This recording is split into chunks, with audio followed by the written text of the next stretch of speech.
My Friend, I'm a Believer by Neil Diamond. Now, this was popularized in the 2000s, I believe, in a couple different movies. However, I hope you enjoy this one. Sing along. We're going to play it simple, then add pizzazz. If you like the way I teach, subscribe, put something down below, and keep it classy. Would you? Okay, so the first measure, we're going to have a sharp in that key signature, which means on the treble clef, we're going to have an F on that top line with a sharp. That means we're in the key of G major. G major goes to A minor.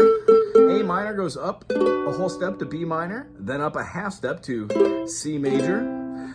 D major is after that. Our minor 6 is going to be E minor, has all the same notes as G major. So our minor 6, and then our diminished 7th, F sharp diminished, or a D7. And then it's going to go back to the G. When we play the song, we're going to have our 5 chord, the D. We're going to have our 1 chord, the G.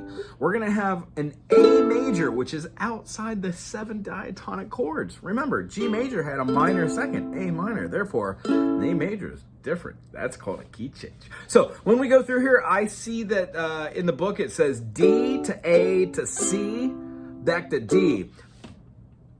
Okay, if you want to play that, that's fine, but I would assume playing just the 1 is going to sound better. Tell me what you think in the comment section. Not to rewrite somebody else's music, but I just think the tonality of the 1 feels a little bit better for relieving the tension. Anyway, when we start, we're going to play a D major.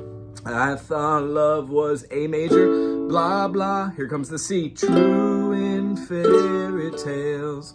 We're going to keep that D major and I found someone else. A major to C to D.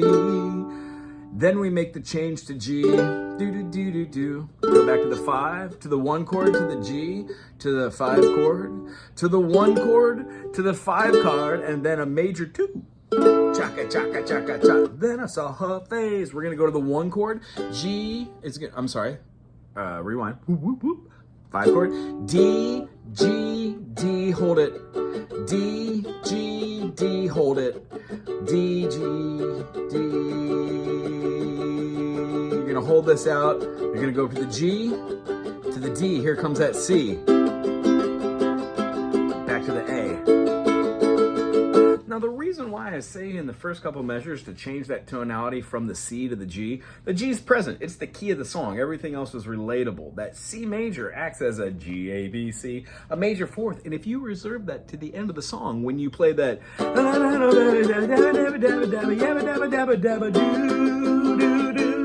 it makes much more of a significant impact for the listener. So I hope you dig that. Here's where we put a little pizzazz on it. This is in 4/4.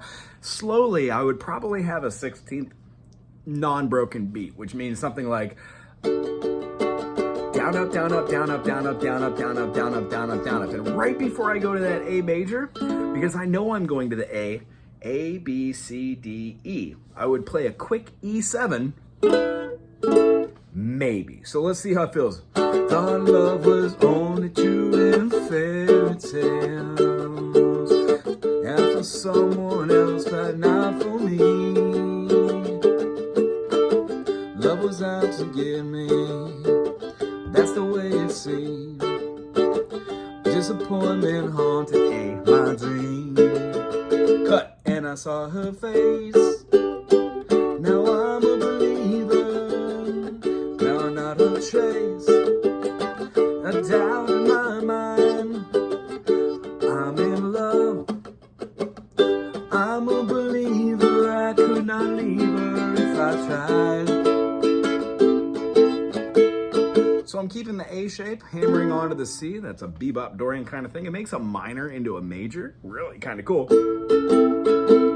when you're trying to give a little blues accent to it. So I hope you really enjoyed this. Remember, make it your own. You don't have to play the exact way I do, but when you do this, remember to remember when you do this, you remember to keep it in some sort of dynamic fashion. So if you're gonna start off with I thought love was only fairy tale, then you're playing punk. You can even do all downstroke.